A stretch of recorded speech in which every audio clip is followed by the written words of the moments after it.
Thank you for tuning in to another edition of Real Talk on 92.5 WLSDradio.com. You can join also on WLSDradio.com. I said that twice in a row. But thank you for tuning in. And I guess I'm going to switch back to another pair of headphones. Hello, Kelsey. Hello, Belinda. And for those that are tuning in tonight, I'm going to be diving into a movie from 1989. It had a remake in 2019. And it is a movie that I am kind of ashamed to say that I never had seen up until a few weeks back. The movie that I'm talking about is Pet Sematary. Yes, I know. How can you be a lover of film? How can you be a lover of spooky and scary movies when you've not watched one of the earliest, maybe not one of the earliest, but one of the best Stephen King adaptations into film, as stated by himself? Now, I think one of the reasons that he did state that it was one of his favorites is because he did write the original screenplay to this film as well. But before we get into the show, please go to all of the social media pages. That is the Facebook, Spotify, YouTube, and Instagram, the Other People's Show. It doesn't take any money, but just a few seconds to go smash that like or subscribe button. That would mean a lot to me and everyone affiliated with the show. I hope that you all have had a pleasant week. We didn't do a Real Talk last week because we had director and artist Tyler Payne in studio. And he's always fun when he's in studio. And you can go and check that episode out as well. He always brings us some of the highest rated shows that we do. And I'm just sad that I didn't have a camera on him for last week as well. But as I stated, this is Real Talk. We're talking about Pet Sematary tonight. And if you don't know the basic story, it is after a tragedy strikes, a grieving father discovers an ancient burial ground behind his home with the power to raise the dead. And that's basically sums up this movie. You've got director Mary Lambert, and I didn't know, and I was kind of surprised. I don't know why that I was surprised, but I was a little surprised that this was a female director. Because especially being back in the 80s, the director seat was often filled by male directors, especially in the horror genre. But that's not the case. Hello, Becky. That's not the case with Pet Sematary. And Mary Lambert has had a lucrative and a long-lasting career doing music videos for Sting, Bobby Brown, Madonna. She also directed Pet Sematary 2, starring Edward Furlong of Terminator 2 Judgment Day. And she also directed the movie called The In Crowd, which came out in the year 2000. And I do remember that was kind of like a blip on the radar screen as far as like movies go. But it wasn't a big movie. So she's primarily known for Pet Sematary Part 2 and the music videos that she's done throughout her career. And she still continues to do episodic television as well. But the cast is a cast of those I didn't really know, to be honest with you. And in some that you've seen their faces, but you might not know their name. Such as Dale Midkiff, he played Lewis. Denise Crosby played Rachel. Fred Gwynn played Judd. And if you know that name or even hear his voice, he was Herman Munster in the original Munsters. And Miko Hughes, which the name might not be someone you would know their name right off, but you go look at Miko Hughes, and he was a child actor And I immediately knew him from Kindergarten Cop. He has a couple of witty lines in that movie as well. There's a couple facts in the movie that I wanted to share with you all tonight. The only novel of his own that has scared him, and that's coming from Stephen King. Now, I haven't read, I got to be honest with you, I've never read a Stephen King novel at all. I'm not putting down the author. I'm not putting down his works. But I've never been, he has some pretty thick books out there. And I just don't have the time to dive in. Now, if he had like a small novella or something like that, I might be able to dive in. But there's so much going on all the time that I just have honestly, since I've been able to read at a young age of 2 years old, I've never been able to sit down and go through a Stephen King book. But I've never tried as well. Another interesting fact about the film, and this is kind of a rare thing, is the author of the novel, Stephen King, was present on the location for most of this shoot. And I would say the reason of that being that Stephen King had this clout, as he still does, and his work is... he just had the power and the clout as an author, as a creator, as a novelist, to say, I want to be on location during this shoot. I want to see how my material is being managed and put onto screen. And I would assume a lot of that being where he was the screenplay writer as well.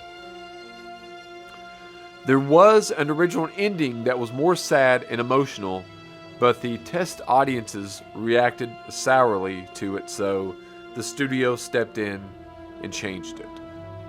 And that happens pretty often if you know anything about, like test screenings, is that the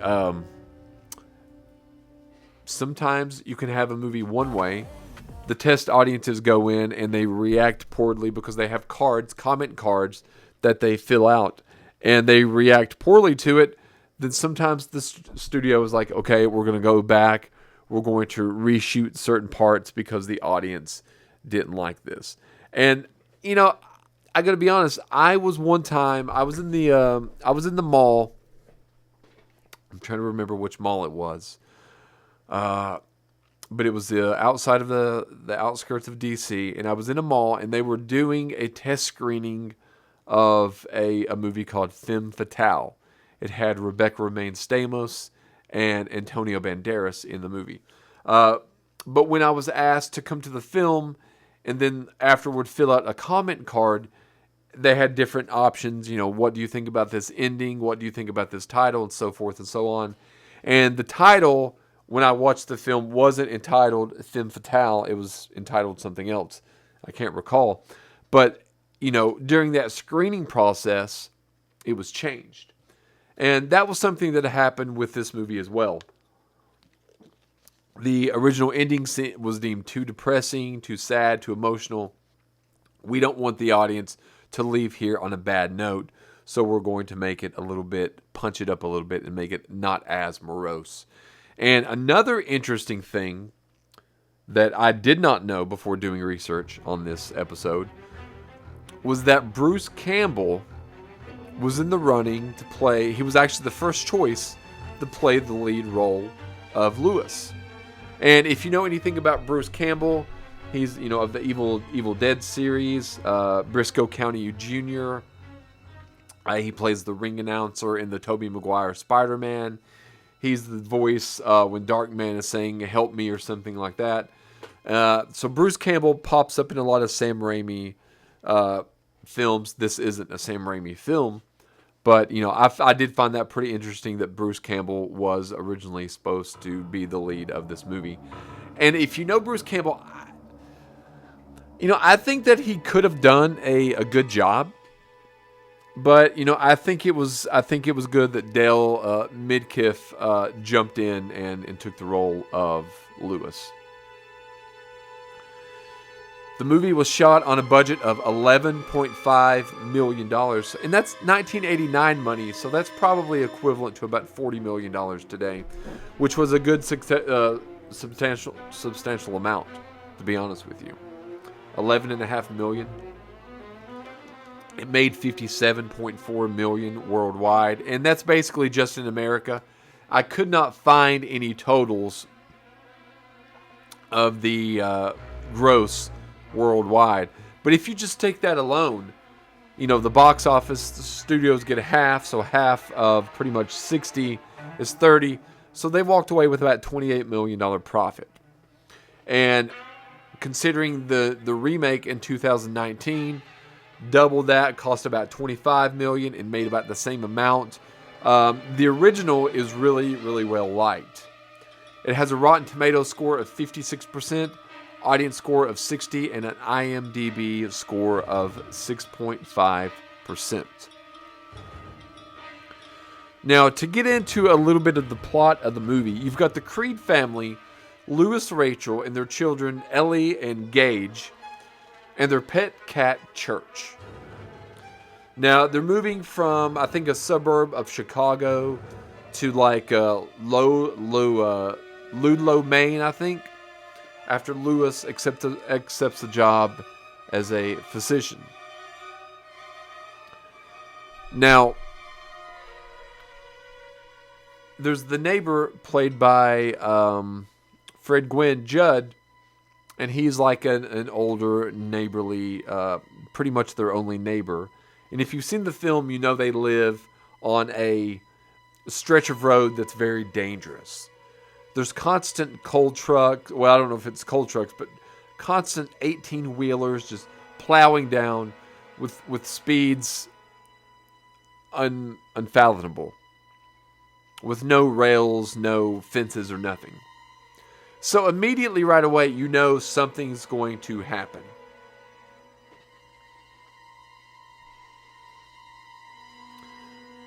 But Judd and tells family that there is a pet cemetery behind. Well, they discover it behind the house, behind where they live, or maybe in front of where they live. But Judd, and I forget exactly why, ends up taking Louis to a different cemetery, a cemetery that is cursed. A cemetery that is a real, like it's a burial ground. I think it's an Indian burial ground that is cursed. And he tells Louis the story of how he had a dog that had passed away, and then he buried this dog in the cemetery, and then the dog came back. But it wasn't the same dog. It wasn't the same dog that Judd buried. It was something vicious, something undead, something malicious. So, after that's being revealed, during Thanksgiving, when the family is gone, the cat Church is hit by a truck and is killed. And Ellie, she, you understand that she's attached to this cat because the cat is mentioned several times by this kid. And knowing the daughter will be devastated, Judd takes Louis beyond the pet cemetery that we were talking about to the ancient burial ground to bring Church back. Now, he knows that Church is not going to be coming back the same cat, but yet he persuades Louis to do this. Hello, Tina. Now, sometime later, and I wasn't really 100%. I didn't think this part was actually executed well. We'll talk about this a little bit later. But sometime later, Gage is killed by a truck going down the highway. And Judd anticipates that Louis is going to be considering burying his son, although Louis denies it because he wants to bring his son back. His son was just killed by this truck going down the highway. This small 3 or 4 year old Gage. So what does Lewis do? Lewis, in grief, in despair, in sadness, in mourning, takes Gage to this burial ground and buries him. Now, after the funeral for Gage, Ellie and Rachel, they leave for Chicago, and Lewis stays behind to take care of loose ends. Now, like I said, despite the warnings of Judd and everyone else, and the vision that Lewis had, he does take Gage to the burial ground.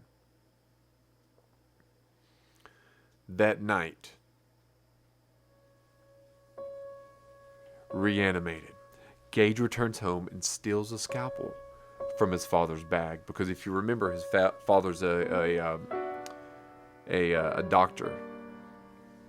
He taunts Judd, Gage does, before murdering him. Rachel also, his wife, comes home and is lured into Judd's house by the specter of a dead sister, by a thought of her dead sister that she's had this entire time. But she's actually seen Gage, and in shock, Rachel reaches down to hug Gage, to hug the son that she thought was dead, and he kills her. Now, Lewis, asleep during this, notices Gage's muddy footprints in the house and finds that his scalpel is in fact missing.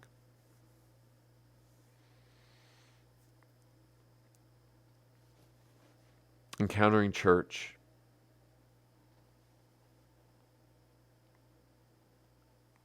he ends up killing the cat with an injection before entering the house. Now, this is Lewis. And finding Judd's body under the bed, Gage taunts him and Lewis and is startled by Rachel's body. So Gage continues to taunt Lewis, and just imagine, this is the little kid, this is your son that you watched chase a kite into the road. Now, that was a problem that I had, because you would be watching your son or your daughter, and you wouldn't let this happen. But you did see this happen. And you saw what happened to church to begin with. You know what Judd has told you. You've seen the visions that you've seen. But you still took Gage to the cemetery because you couldn't face the fact of living without your son. Knowing what was going to happen. And knowing what happened not only devastated Lewis, but everyone around him had to suffer as well.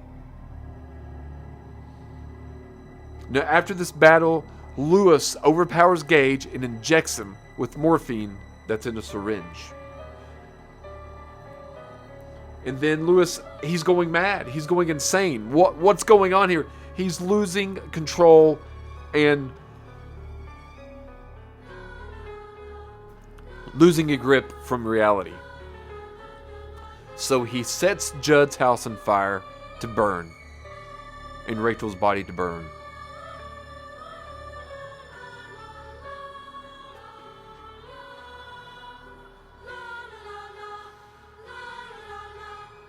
And this is not a happy ending for anyone. Now, as you know, that night, Rachel returns to Lewis and the couple embrace. Rachel takes large knives from the counter, and the screen cuts to black before Lewis screams. Because Lewis, and I skipped over a part inadvertently, like I said, after the battle, Lewis overpowers Gage, injects him with the morphine. He sets the house on fire, and he carries his wife, Rachel, to the burial ground. And he's thinking, if I can take the body to the burial ground quicker, devastation won't happen again. Maybe it will work this time. But Lewis is not. He's not learned his lesson. How many times can you do the same thing over and over, Lewis, and not learn your lesson? Church didn't come back the same. Gage didn't come back the same. Judd's dog didn't come back the same. The World War II vet that was told in flashback didn't come back the same. So you think you're taking your wife? Hey, Jackie, you think that you're going to take your wife to this burial ground and it's going to bring her back? It's not. She's not coming back. And you're making things worse. So in the film, that night, Rachel returns to Lewis and they embrace. He hugs her. He thinks maybe it's worked this time. I did it. I brought her back. I didn't wait so long. I've lost everything in my life, but I was able to bring back the wife that I love back from the dead. Just as he's thinking this, Rachel takes out that large knife. She grabs that large knife from the counter. And then the screen cuts to black before Lewis screams. And that is basically a rambling meld of Pet Sematary 1989. Now, the characters in the film I thought were good characters. I thought everyone did a good job with what they were given. I do think some of the dialogue was a little bit unnatural, I guess you could say. I guess some of the dialogue, it wouldn't be how I would have written the story. And I say that not as a dismissal of Stephen King, but in the fact that, personally, I think that I could probably write better dialogue in the screenplay. But it could also be a little bit of a product of the time as well. And it could also be that although the actors and actresses, they do great with what they're given.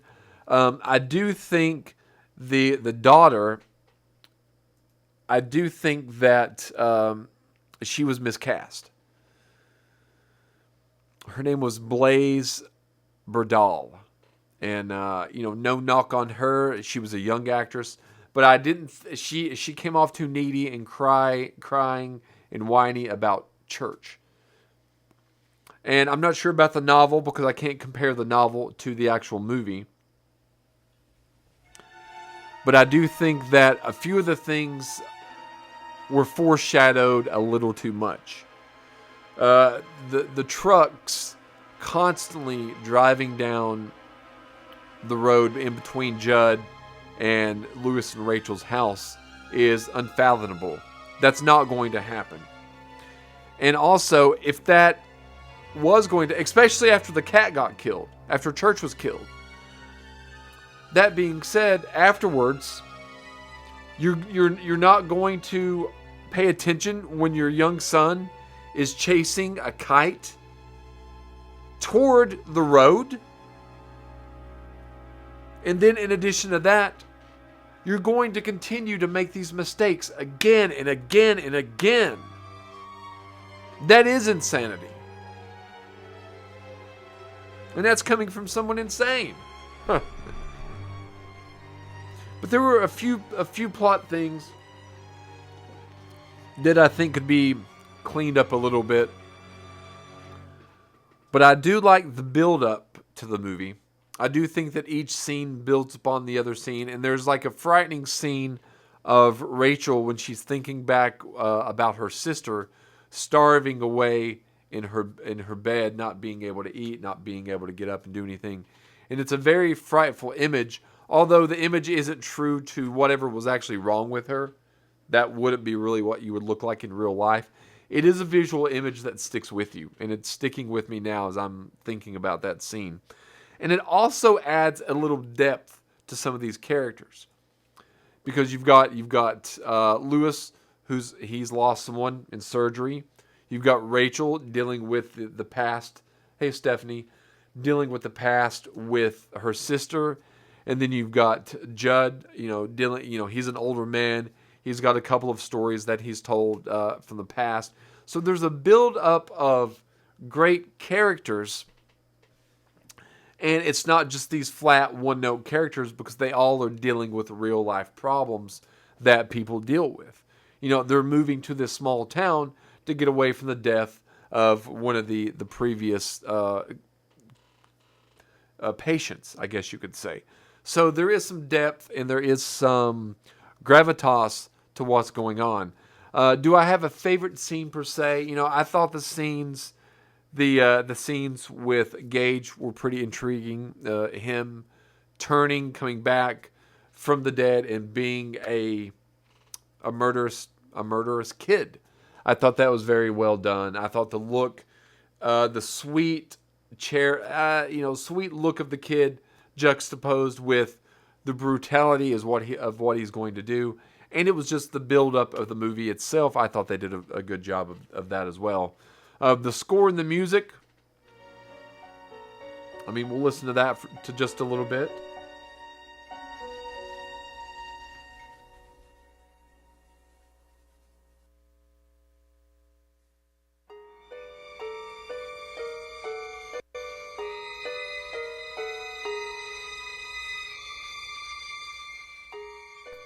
And I think, like with a lot of films that we dive into on the show, this movie has a good set of score as well. It kind of creeps up on you, but it's chilling without being downright scary and frightful. Like, you get that hair on the back of your neck that's standing up, and it's throughout. And it's with the anticipation that something bad and sinister is just about to happen, but you don't know what's going to happen. Or maybe even you do. And Stephen King's little cameo as a minister was a nice little throwback, a nice little thing. Originality, this is a pretty original piece. Like I said, I've never read the novel, so I can't go and base it upon that, but just as a piece of film, it was enjoyable. With a few minor tweaks, I think I could make it a little bit better. But that's in hindsight, knowing what I know now. At the time, I think that the director, Mary Lambert, I think that she did a fine job. And, I'm not sure why she didn't go on to direct more movies. She just had this, Pet Sematary, and The In Crowd. And this movie, like I said earlier, was a financial success. Let's get down to the poster of this movie, though. The poster is frightful within itself, in my opinion. The original poster had one of the visions, I forget his name, but he's got the blood running down the left side of his face, kind of like the yellow eyes, the discolored skin because he'd been buried and came back, and a little bit of like the broken blood vessels and bruising around the eyes as well, juxtaposed with underneath a scene of the Pet Sematary, kind of in a photo negative coloring, and then you've got Church walking amongst the graves.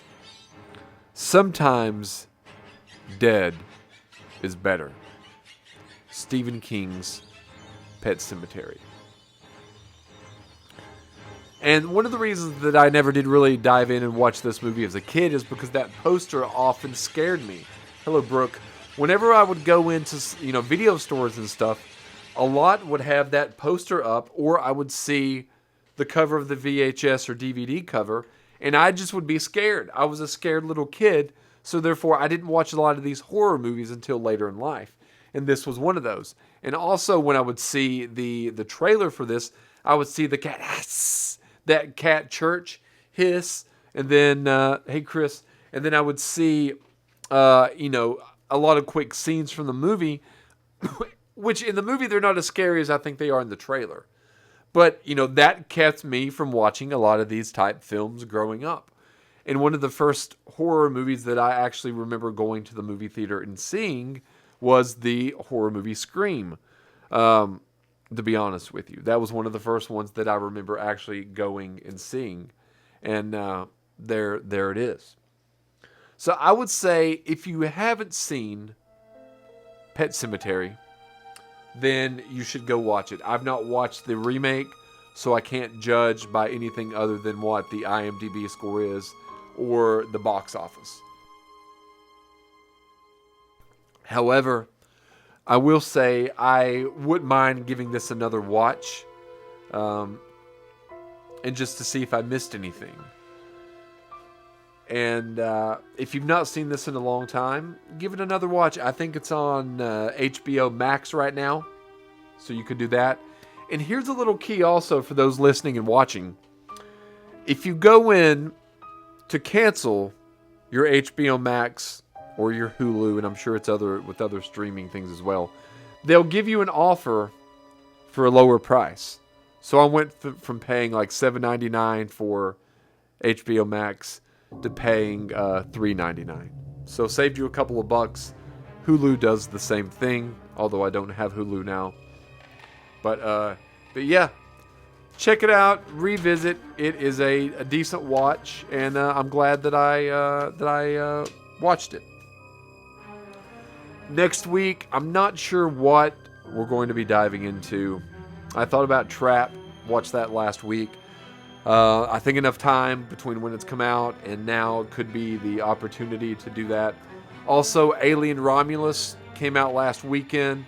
So by the time I do the show next week, that'll be 3 weeks. So that might be one as well.